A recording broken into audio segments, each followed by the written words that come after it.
बोलिए भारत माता की, भारत माता की, सत्य सनातन धर्म की, सत्य सनातन धर्म की, उमापति महादेव की, वृंदावन बिहारी लाल की, पवन पुत्र हनुमान की, प्रेम से बोलिए सियावर रामचंद्र भगवान की।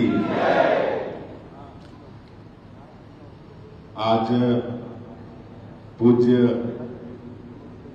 सदानी दरबार में हिंदू जन जागृति समिति द्वारा आयोजित इस धर्म महाधिवेशन में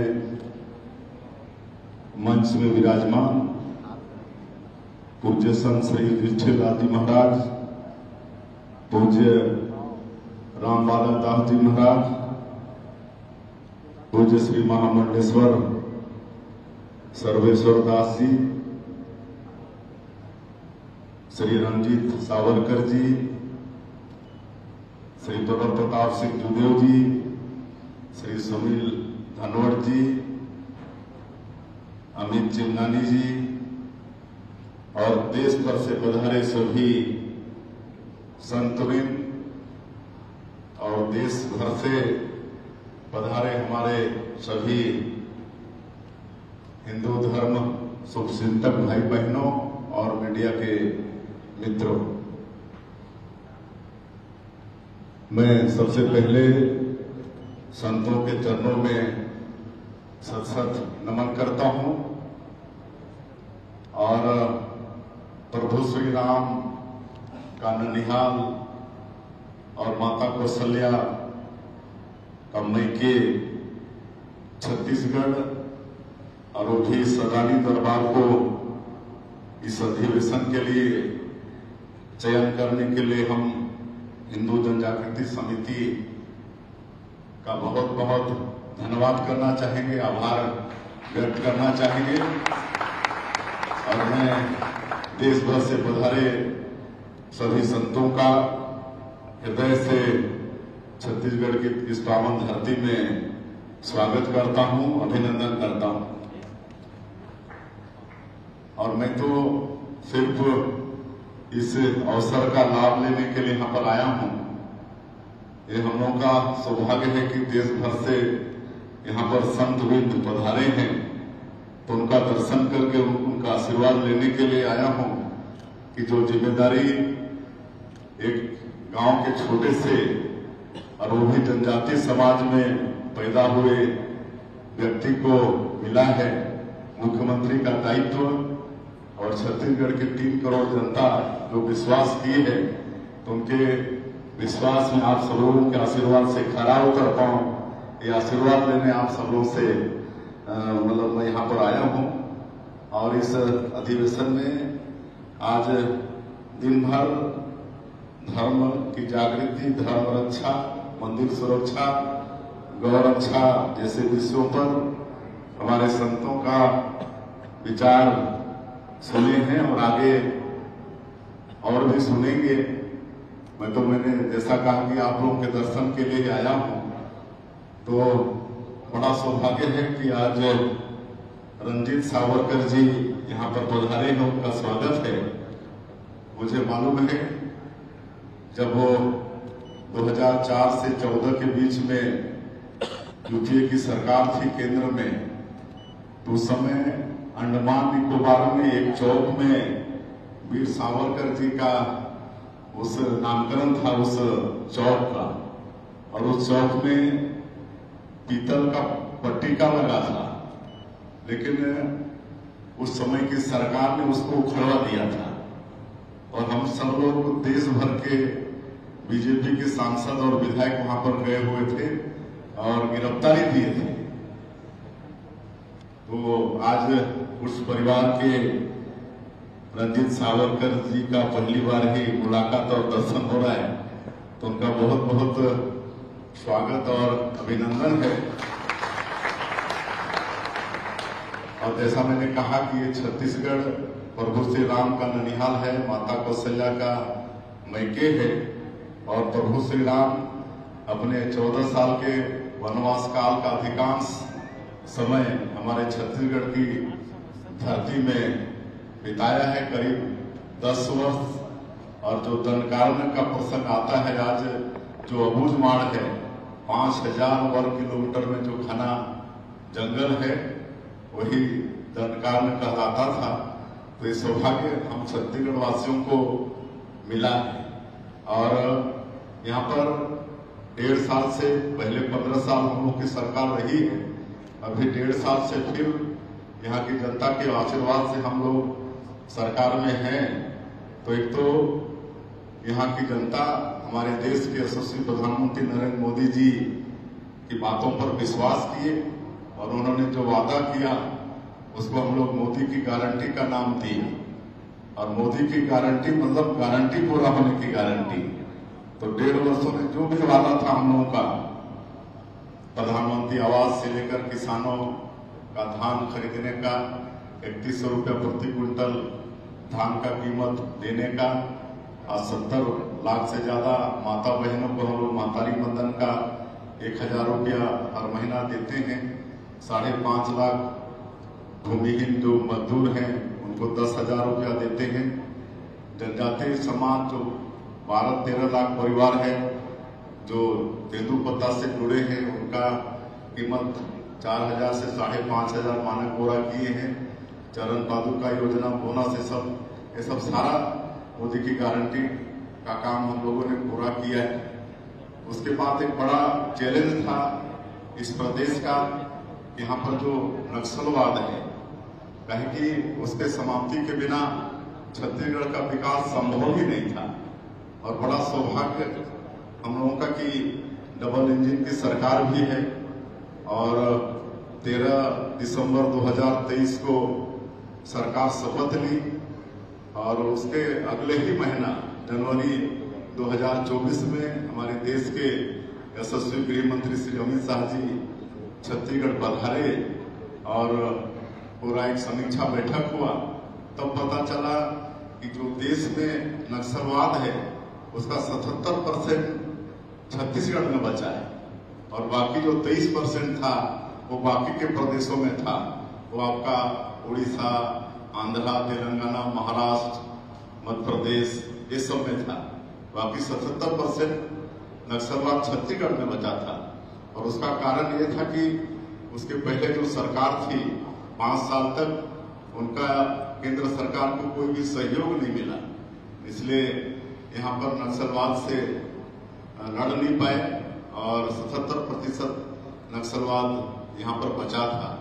लेकिन डबल इंजन की सरकार और माननीय प्रधानमंत्री जी और माननीय गृह मंत्री जी का संकल्प इस नक्सलवाद को समाप्त करना है और एक डेट भी तय कर दिए कि 31 मार्च 2026 तक इस देश से नक्सलवाद को समाप्त करना है। और उसके अनुसार सारे कार्यक्रम भी बने। JTF ज्वाइंट टास्क फोर्स, इसका भी गठन हुआ और उसके कारण मजबूती के साथ हम लोग नक्सलवाद के साथ लड़ पा रहे हैं। और आज आप सबको मालूम है, पूरे देश को मालूम है कि 1.5 वर्षों में हमारे सुरक्षा बल के जवानों ने मजबूती के साथ नक्सलवाद के खिलाफ में लड़ा है।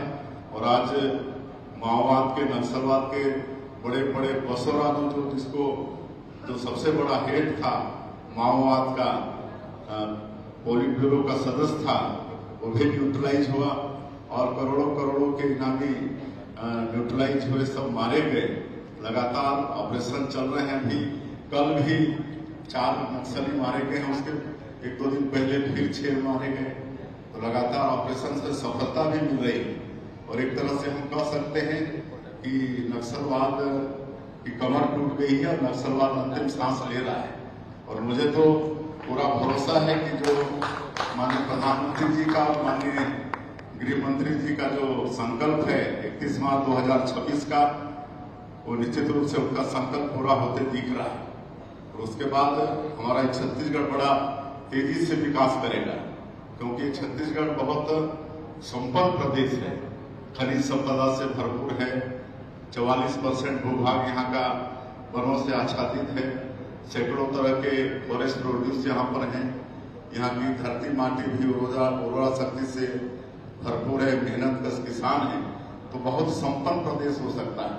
तो ये सब आप सब लोगों के आशीर्वाद से जो जनता ने विश्वास करके हम लोग को सरकार में बैठाई है, तो हम लोग वो सब करेंगे। और एक विजन डॉक्यूमेंट भी तैयार किए हैं। माननीय प्रधानमंत्री जी ने जो 2047 तक इस देश को विकसित भारत के रूप में खड़ा करने का संकल्प लिया है, तो हम लोग भी विकसित छत्तीसगढ़ 2047 का एक विजन डॉक्यूमेंट बनाए हैं और बहुत तैयारी के साथ करीब 1 लाख लोगों से सलाह मशुरा करके, सबसे, युवाओं से, महिलाओं से, किसानों से, मजदूरों से, व्यापारियों से, सबसे सलाह मशुरा करके ये विजन डॉक्यूमेंट हम लोग तैयार किए हैं। तो निश्चित रूप से इस छत्तीसगढ़ को हम लोग विकसित छत्तीसगढ़ के रूप में भी खड़ा करेंगे। नई उद्योग नीति भी लाए हैं और नई उद्योग नीति में विशेषकर हमारा जो बस्तर और सरगुजा संभाग है, और बस्तर तो नक्सलवाद के कारण विकास की दृष्टि से बहुत पिछड़ा रहा, वो सबको विशेष फोकस किए। हमारे ST SC, दिव्यांग, महिलाएं, उनको विशेष नई उद्योग नीति में प्रोत्साहन देने का व्यवस्था है। और ये 6 महीने में ही करीब 6.5 लाख करोड़ का हम लोगों को निवेश प्रस्ताव पास हो, मतलब मिल चुका है प्रस्ताव, और उसमें काम भी शुरू हो चुके हैं। ऐसा नहीं है कि खाली प्रस्ताव मिले, काम भी यहाँ पर शुरू हो चुके हैं। तो हम लोग बहुत उन्नत प्रदेश इसको बनाने वाले हैं। साथ ही सनातन कैसे यहाँ पर मजबूत हो, उसके लिए भी हम लोग प्रयास कर रहे हैं। यहाँ पर राजीव कुंभ होता है, पिछले समय में उसका स्वरूप बदल दिया गया था, लेकिन 1.5 वर्षों में जैसे ही हम लोग सरकार में पुनः आए, तो फिर उसको जो त्रिवेणी संगम है राजीव, वहाँ पर राजीव लोचन भगवान जी हैं। और वनवास काल में ये है कि सीता माता स्वयं अपने हाथों से शिवलिंग की स्थापना वहाँ पर की है, कुलेश्वर महादेव हैं। तो वहाँ पर फिर से हम लोग राजीव कुंभ को भव्य कर रहे हैं। यहाँ पर रामलला दर्शन योजना शुरू की है, क्योंकि प्रभु श्री राम का ननिहाल है। तो जब अयोध्या में भगवान विराजित हुए भव्य मंदिर में, तो विशेष खुशी हम लोग को हुई, क्योंकि हम सब लोग प्रभु श्री राम को भाचा मानते हैं। और अभी तक 22,000 से ज्यादा राम भक्त रामलला दर्शन योजना का लाभ ले चुके हैं।